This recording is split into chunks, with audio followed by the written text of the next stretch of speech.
¿Alguna vez te has sentido abrumada por el miedo de estar sola? A menudo la soledad se representa como una sombra, como algo que queremos evitar a toda costa.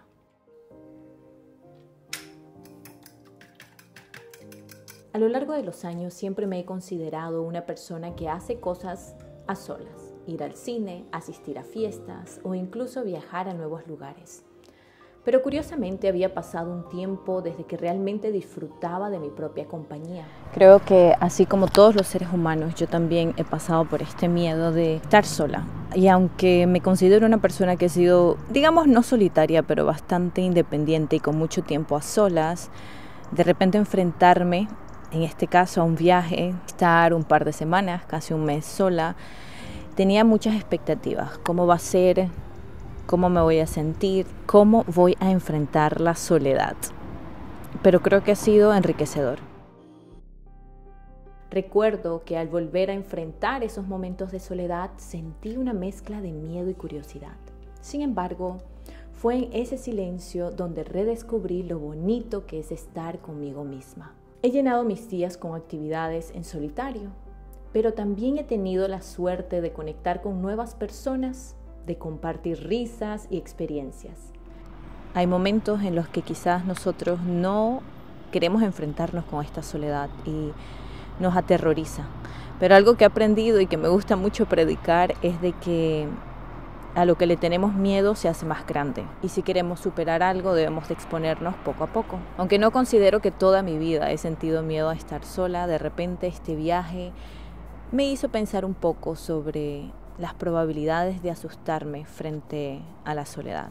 Creo que todos somos seres humanos y todos sentimos miedo, ¿cierto? Pienso que desde la escasez, cuando tenemos miedo a estar solos, comenzamos a alejar personas que pueden contribuir mucho a nuestras vidas. Pero de repente cuando sueltas, cuando decides estar solo contigo misma y de repente sin miedo a estar sin nadie, sin miedo a estar aún sin amigos durante un tiempo, de repente comienzan a llegar personas fantásticas y mágicas a nuestras vidas y creo que eso es lo que he experimentado a lo largo de este viaje.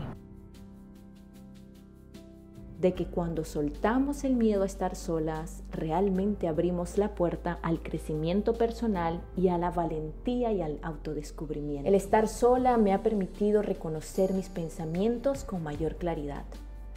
He vuelto a escribir en mi diario, una práctica que había dejado de lado.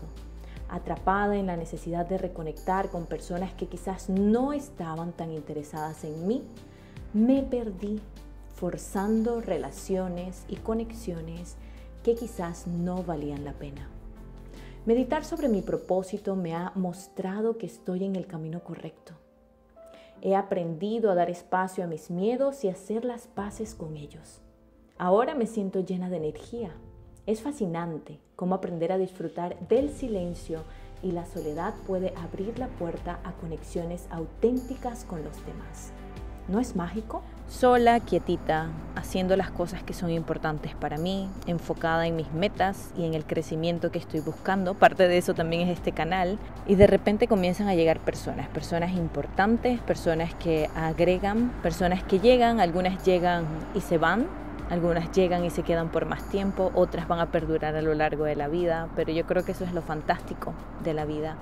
Abrirnos a ese miedo, dejar que esté, darle espacio. Para mí mi aprendizaje más grande ha sido: quédate tranquila, en calma, con paciencia. Y atrévete a hacer cosas tú sola.